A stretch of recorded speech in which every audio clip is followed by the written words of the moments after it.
Hello दोस्तों, आपका YouTube channel विद्या बिंदु पर आपका स्वागत है।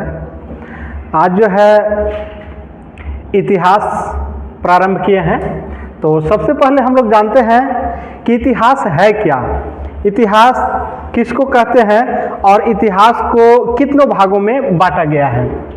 तो इतिहास जो है वो संस्कृत के 3 शब्द से मिलकर बना है, इति, ह और आस, जिसका शाब्दिक अर्थ होता है निश्चित रूप से ऐसा हुआ था।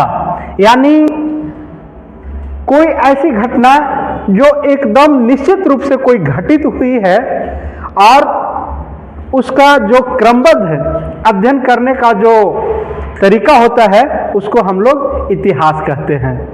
इतिहास के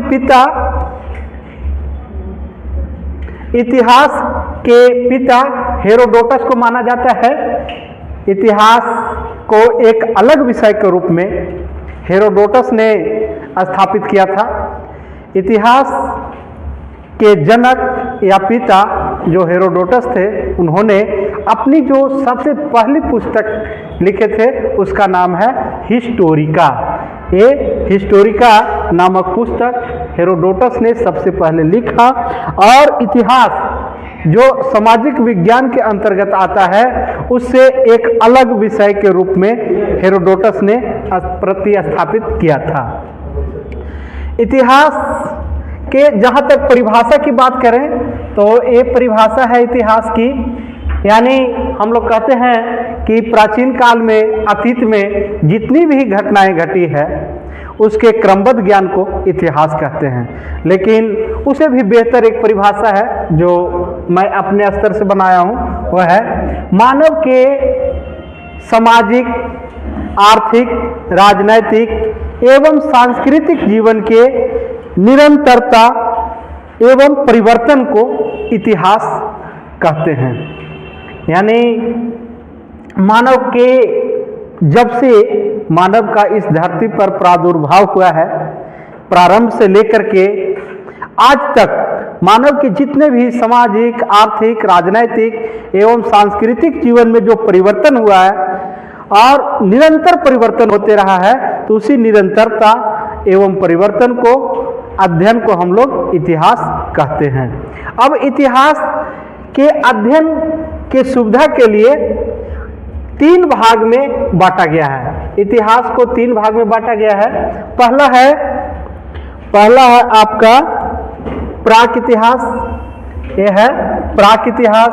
दूसरा है आद्य इतिहास और तीसरा है ऐतिहासिक इतिहास। यानी इतिहास के अध्ययन करने के लिए इतिहासकारों ने इसे 3 भाग में विभाजित किया है, जो है प्राक इतिहास। पहला जो है 1 नंबर में आपका है प्राक इतिहास।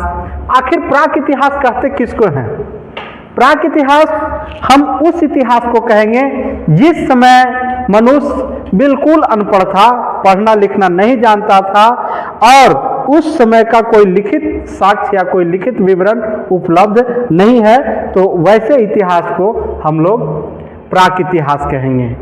यानी सीधी सी बात है, मोटा मोटी हम ये जान सकते हैं कि जिस समय मनुष्य को लिपि का ज्ञान नहीं था, वो पढ़ना लिखना बिल्कुल नहीं जानते थे, जिस जमाने का, जिस समय का कोई लिखित न तो साक्ष्य मिला है न कोई विवरण मिला है, तो वैसे समय के इतिहास को हम लोग प्राक इतिहास कहेंगे। आप चाहें तो ये लिखा हुआ है, आप अपने कॉपी में इसको नोट कर सकते हैं या स्क्रीनशॉट लेकर के रख सकते हैं।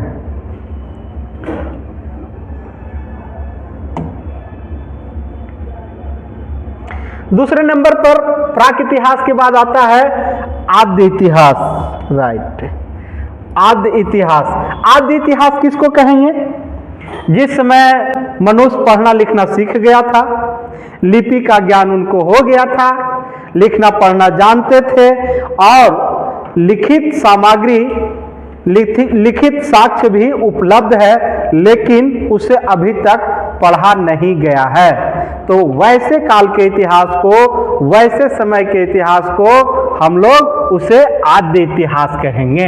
यानी मनुष्य पढ़ना लिखना जान गया था, पढ़ना लिखना जानता था, और उसने अपने जमाने में जो कुछ भी पढ़ा लिखा वो कुछ सामग्री मिलती है, लिखी हुई सामग्री मिलती है, लेकिन संयोगवश अभी तक पूरे दुनिया में कोई इतिहासकार या कोई बड़े बड़े विद्वान अभी तक उसको पढ़ा नहीं है। तो वैसे काल के इतिहास को हम लोग आद्य इतिहास कहते हैं। जैसे मैं उदाहरण के तौर पर आप हड़प्पा सभ्यता को ले सकते हैं। हड़प्पा सभ्यता में बहुत सारे लिखित सामग्री मिले हैं, उपलब्ध है, पुरातात्विक स्रोत में है, लेकिन अभी तक कोई इतिहासकार उसे पढ़ने में समझने में असमर्थ हैं। इसलिए हम जो है हड़प्पा सभ्यता को आदि इतिहास में रख सकते हैं। बाकी प्राक इतिहास में हम लोग पाषाण युग को रख सकते हैं, जिस समय मनुष्य जो हम लोग आदि मानव के बारे में पढ़ते हैं। प्रारंभ में आदि मानव का पूरा जो जीवन था वो पत्थरों पर निर्भर था। पाषाण युग जिसको हम लोग कहते हैं वो पत्थरों को ही औजार बना करके छोटे छोटे जंगली जानवरों पशु पक्षियों को मार करके खा करके अपना जीवन यापन करते थे। कंद मूल फल फूल खा करके जीवन यापन करते थे। उस जमाने के इतिहास यानी जो पाषाण युग है उसको हम लोग प्राक इतिहास में रखेंगे। बाकी हड़प्पा सभ्यता को हम लोग आद्य इतिहास में रखेंगे। उसके बाद आता है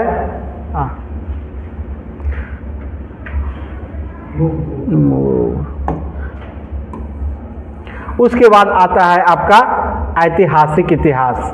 तीसरा नंबर पर है आपका ऐतिहासिक इतिहास। ये है आपका ऐतिहासिक इतिहास। ऐतिहासिक इतिहास किसे कहेंगे?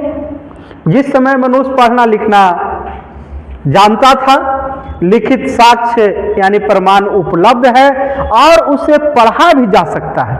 तो वैसे काल के इतिहास को, वैसे समय का जो इतिहास है उस समय की जो घटनाएं हैं, मानव जीवन के सामाजिक आर्थिक राजनैतिक और सांस्कृतिक जो जीवन में घटनाएं घटी और उनका जो लिखित विवरण उपलब्ध है और उस लिखित विवरण को, लिखित साक्ष्य को हम लोग पढ़ सकते हैं, उसे पढ़ा जा सकता है, उसे समझा जा सकता है। तो वैसे समय के इतिहास को हम लोग ऐतिहासिक इतिहास कहेंगे। उसके बाद है आपका मूव सर, मूव ए हो गया, मूव हो जाओ भाई।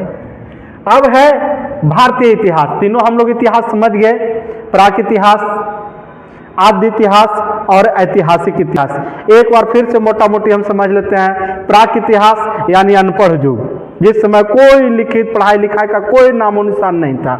दूसरा आद्य इतिहास जो पढ़ा लिखा युग था, उस समय लोग पढ़ना लिखना जानते थे, लेकिन वो क्या लिखे हैं क्या पढ़े हैं हम लोग को समझ से परे है। आज तक दुनिया के कोई इतिहासकार, कोई विद्वान उसको पढ़ नहीं पाया है। जैसे अगर आप उर्दू नहीं जानते हैं पढ़ने लिखने के लिए और उर्दू आपके पास लिखा हुआ रहे या फारसी लिखा रहे, आपको कोई ज्ञान नहीं है, तो आपको लगेगा कि क्या है ना। यानी जैसे कहते हैं, कहावत है, काला अक्षर भैंस बराबर, है ना। तो आद्य इतिहास में जो लिखा हुआ है वो काला अक्षर भैंस बराबर है, यानी हम लोग उसको पढ़ नहीं पाते हैं। आप लोग देखते होंगे अभी जो ये सर्वे चल रहा है, इसमें बहुत पुराने जो घर में जो खेती जो हम लोग खरीदते थे उसका जो केवाला है, 100 बरस 50 बरस 70 बरस 80 बरस पहले का जो लिखा हुआ है, जो हिंदी है, और इस जमाने में आज हम लोग उसको नहीं पढ़ पाते हैं, अपनी लिपि अपनी भाषा को नहीं पढ़ पाते हैं। तो आज से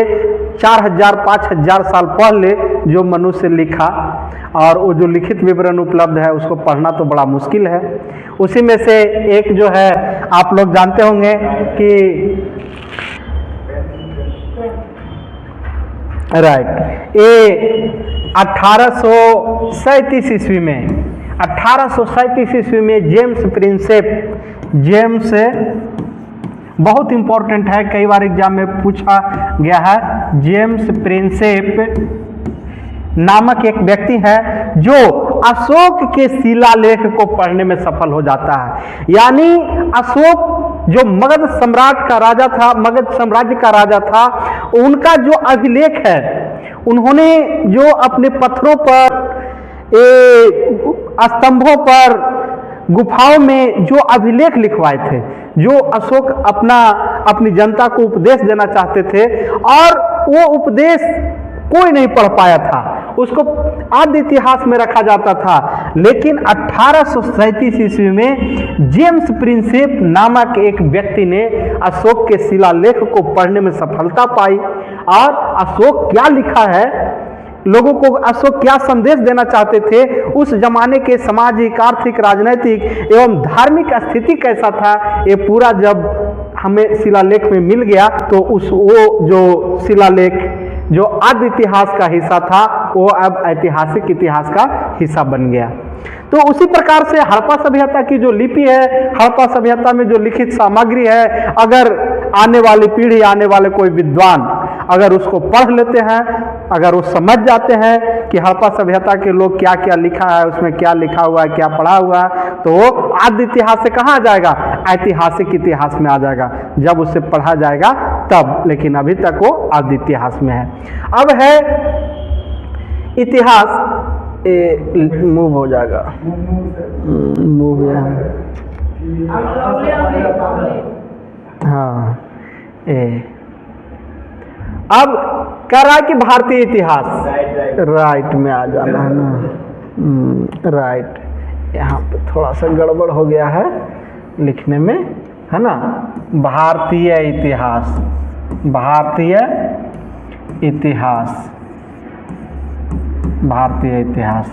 अब देखिए हमारा अपना देश का जो इतिहास है, भारत का इतिहास है, भारत को इतिहास को समझने के लिए, अध्ययन की सुविधा के लिए भारतीय इतिहास को भी 3 भागों में बांट दिया गया है। जो पहला है वो है प्राचीन भारत का इतिहास, यानी प्राचीन भारत का इतिहास हम किसे कहेंगे, कब से कब तक, यानी प्रारंभ से, पाषाण युग से लगभग 500 ईस्वी तक का जो समय का इतिहास है उसको हम लोग प्राचीन भारत के इतिहास में अध्ययन करते हैं। अब देखिए मानव जीवन का ये जो जीने का तरीका था, ये जो कालक्रम था, तो उसमें कोई ऐसी व्यवस्था नहीं है कि टन से घंटी मार दिया, काल बदल गया, समय बदल गया।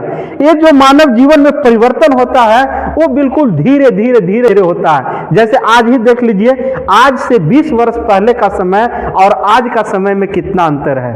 आज से 25-30 साल 20 साल पहले जब हम लोग गांव में जाते थे तो देखते थे कि गली नली, बिजली का व्यवस्था, रहने सहने का घर का व्यवस्था बिल्कुल अलग था, और आज 20-25 साल 30 साल में ही बहुत अंतर दिखाई देता है। तो ऐसा नहीं है कि कोई एक तिथि निर्धारित किया जाए कि फलाने डेट से लेकर के फलाने डेट तक प्राचीन काल रहेगा, उसके बाद मध्य काल रहेगा, उसके बाद आपका आधुनिक काल रहेगा। ऐसा नहीं होता है। बहुत सारे विद्वानों ने एक मोटा मोटी उसका तिथि तय कर लिया है, और विभिन्न विद्वानों का अलग अलग मत होता है, लेकिन मोटा मोटी तौर पर हम इतना मानते हैं कि प्राचीन काल का इतिहास यानी शुरुआती से लेकर के आदि मानव से लेकर के लगभग 500 ईस्वी तक का जो समय है उसको हम प्राचीन भारत के अंतर्गत अध्ययन करते हैं।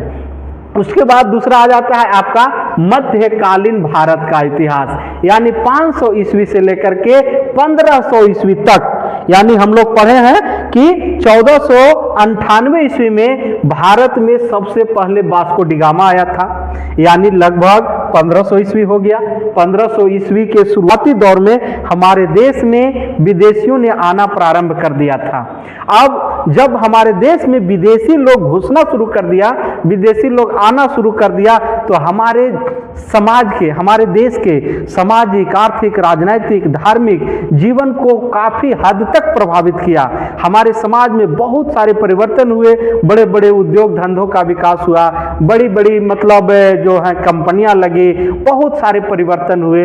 तो उस परिवर्तन को हम लोग 500 ईस्वी से लेकर के 1500 ईस्वी तक मध्यकाल में, बाकी 1500 ईस्वी से 1500 ईस्वी के बाद से भारत की आजादी तक का जो इतिहास है, यानी वर्तमान तक भी कह सकते हैं। अभी भी अगर कोई बड़ा घटना घट जाए तो उसे आने वाली पीढ़ी इतिहास में उसको पढ़ेंगे। अभी जैसे प्रथम विश्व युद्ध हुआ, द्वितीय विश्व युद्ध हुआ, अभी अगर तृतीय विश्व युद्ध हो जाता है तो एक चैप्टर आपका बढ़ जाएगा, वो आपका इतिहास की श्रेणी में आ जाएगा। यानी हम कह सकते हैं कि 1500 ईस्वी से लेकर के वर्तमान समय तक का जो हम लोग इतिहास का अध्ययन करेंगे वो हम लोग आधुनिक भारत के इतिहास के अंतर्गत करेंगे। ये है आपका इतिहास का परिभाषा और इतिहास को कितने भागों में बांटा गया है। बाकी जो है आगे अगले दिन आगे जो होगा इतिहास अध्ययन के स्रोत हम बताएंगे कि इतिहास अध्ययन के क्या क्या स्रोत हैं, इतिहास को कैसे लिखा जाता है और इतिहास लिखने का माध्यम क्या है। और जैसे आप लोग जानते हैं कि इतिहास लिखना तो आप लोग पढ़े होंगे आदि मानव, यानी 10,000 20,000 साल पहले, लाखों वर्ष पहले का इतिहास कैसे लिखा जाएगा। क्या आपको पता है कि उसके अध्ययन के लिए कोई माध्यम होगा? और 10,000 20,000 साल पहले कोई लिखित किताब तो है नहीं कि पहले के जमाने वाले जो हम लोग के पीढ़ी थे वो लिखे होंगे और उसको हम पढ़ के समझ के लिख सकते हैं। उसके अध्ययन के लिए हम कल बताएंगे, कल वीडियो अपलोड करेंगे कि इतिहास अध्ययन के, इतिहास लिखने के कौन कौन से स्रोत हैं, कौन कौन से माध्यम हैं। आप लोग जो हैं मेरा ये चैनल पर बने रहिएगा। चलिए बहुत बहुत धन्यवाद।